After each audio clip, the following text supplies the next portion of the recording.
Inilah Injil Yesus Kristus menurut Yohanes. Dimuliakanlah Tuhan. Pada hari pertama minggu itu, pagi-pagi benar ketika hari masih gelap, pergilah Maria Magdalena ke kubur Yesus, dan ia melihat bahwa batu telah diambil dari kubur. Maka ia berlari-lari mendapatkan Simon Petrus dan murid yang lain yang dikasihi Yesus. Ia berkata kepada mereka, "Tuhan telah diambil orang dari kuburnya, dan kami tidak tahu di mana ia diletakkan." Maka berangkatlah Petrus dan murid yang lain itu ke kubur. Keduanya berlari bersama-sama, tapi murid yang lain itu berlari lebih cepat daripada Petrus, sehingga ia lebih dahulu sampai di kubur. Ia menjenguk ke dalam dan melihat kain kafan terletak di tanah. Akan tetapi ia tidak masuk ke dalam. Maka tibalah juga Simon Petrus menyusul dia dan masuk ke dalam kubur itu. Ia melihat kain terletak di tanah, sedang kain peluh yang tadinya ada di kepala Yesus tidak terletak dekat kain kafan itu, tetapi agak di samping di tempat yang lain, dan sudah tergulung. Maka masuklah juga murid yang lain yang lebih dahulu sempat ke kubur itu. Ia melihatnya dan percaya, sebab selama itu mereka belum mengerti isi kitab suci yang mengatakan bahwa ia harus bangkit dari antara orang mati. Demikianlah sabda Tuhan. Terpujilah Kristus. Saudari dan saudara terkasih dimanapun Anda berada, selamat merayakan Paskah, kebangkitan dan kemenangan Tuhan kita, Yesus Kristus. Bacaan-bacaan yang baru saja kita dengarkan hari ini menunjukkan kepada kita bagaimana kebangkitan Kristus dapat membuat para murid bergerak, memiliki harapan, mengikis segala ketakutan. Para murid terdorong untuk menjadi manusia Paskah. Maka kita pun juga perlu untuk selalu terdorong menjadi manusia Paskah.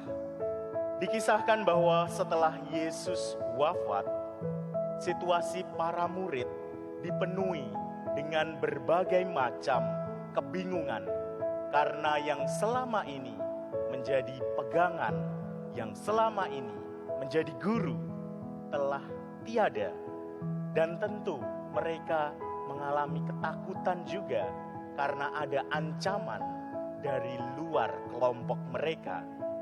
Dengan kata lain, para murid mengalami sisi gelap dan terbelenggu oleh situasi.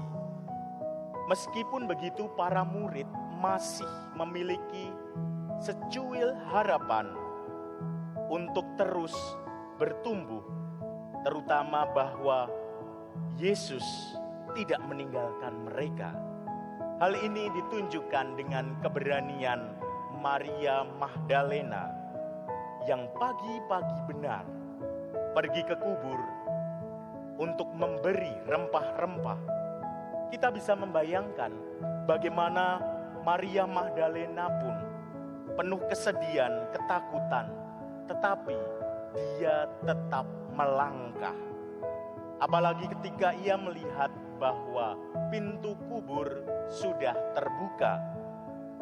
Kita bisa merasakan bagaimana perasaan Maria Magdalena bercampur aduk saat itu. Tetapi sekali lagi, ia memberanikan diri melangkah dan melihat. Dan dia kemudian bergegas berlari untuk memberitahukan kepada murid-murid yang lain tentang kejadian itu. Petrus dan Yohanes ikut bergerak menuju ke kubur untuk mencari kebenarannya. Saudari dan saudara terkasih, di sini kita ditunjukkan bagaimana proses pencarian menjadi salah satu unsur menjadi manusia Paskah. Dan dalam proses pencarian itu perlu ada gerak melangkah. Bukan hanya diam, bukan hanya menunggu terus, tetapi mau mencari dan melangkah walaupun situasinya sulit. Namun kita tidak hanya berhenti pada sebuah gerakan saja. Harus ada refleksi atas gerakan itu sehingga tidak jatuh pada aktivisme belaka yang kehilangan makna. Aksi tanpa refleksi akan kehilangan rohnya dan mudah diombang-ambingkan ataupun disusupi. Para murid setelah bergerak ke kubur dan melihat makam kosong, mereka mulai mengingat kembali kata-kata Yesus bahwa Ia akan bangkit pada hari ketiga. Refleksi atas kebangkitan inilah yang menjadikan mereka tidak takut lagi. Mereka mendapat energi baru.